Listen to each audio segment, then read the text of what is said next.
অসম্ভব সুন্দর একটা মনোরম পরিবেশের মধ্যে আইছি। এখানে বসে থাকলে মনে করেন মন ভালো হয়ে যায়। যেরকম সাগর আলো গেলে মানুষের মন ভালো হয়ে যায়, এরকম এই জায়গা তাইলে মানুষের মন ভালো হয়ে যায়। দেখছেন খেজুর বাগানের ভিতরে ঘুরতে আসি। এলা খেজুর বাগান করলে ভুল হইব, ওরে ফেজও লাগাইছে, এরা ফেজ বাগান ওইটা। এরপরে ঘাস বাগান, ঘাস লাগাইছে। মানে একদম অসাধারণ একটা জায়গা এক কথায়। আরব দেশের সবচেয়ে বড় সৌন্দর্য হলো খেজুর বাগান। খেজুর গাছ না থাকলেই তো নয়। আরব দেশের মূল সৌন্দর্য হলো খেজুর গাছ। দেখছেন নি সব গাছও খেজুর আইরিছে, এখন খেজুরের সিজন। মোটামুটি আলহামদুলিল্লাহ প্রতিটা গাছে আছে। ঘাস খেতে হচ্ছে এরা, আর আমার দেশে ঘাসের অভাব নেই। এগুলো ছোটো, এগুলো আইয়ে না। দেখছেন নি মার্শাল্লাহ করে চান। কারো লাগবো নি জানেন কমেন্ট বক্সে। দেখছেন নি কি সুন্দর মাশাআল্লাহ। এটি তো অনেক ছোটো ছোটো, এটি খাইলে অনেক কাশ হইব। প্রতিটা গাছে আছে আলহামদুলিল্লাহ অনেক সুন্দর। পেয়ারা গাছে গো আছে।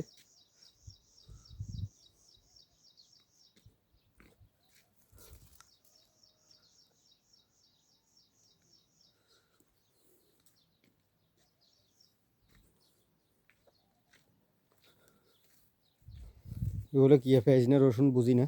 উডেন ছাড়া কোন যাইতো না, আমি উঠি তেমন আর দরকার নেই। এই যে মূলের শাক বাই নিচে মনে করেন মূলের মধ্যে ইয়ে হয়ে গেছে, বেশি হয়ে গেছে।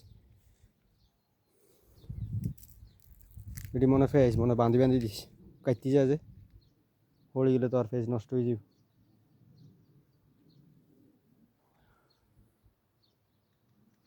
আরব দেশের গ্রামগুলো অনেক সুন্দর দেখতে, মানে একেবারে মন ঠান্ডা হয়ে যায়, মন শান্তি হয়ে যায়।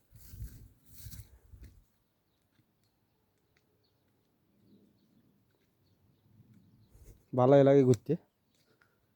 আপনার কাছে কিরম লাগে অবশ্যই কমেন্টে জানাই।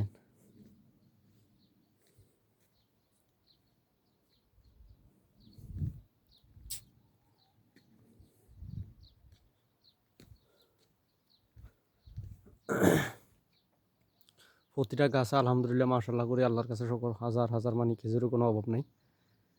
অনেক বেশি খেজুর আলহামদুলিল্লাহ এবার ফলন হয়েছে। এই যে নিচে একটা খেজুরের ইয়ে আছে, খেজুরের কানা, এগুলো নিয়ে রুকলেই হয়ে যাব। এগুলো মনে করেন দেশও নেওয়া যাবে, সমস্যা নেই। ছোটো ছোটো করে দিলে এটি নেওয়া যাবে। এই যে এগুলো সব হইলো কানা, মানে খেজুর গাছের কানা লাগাইছে।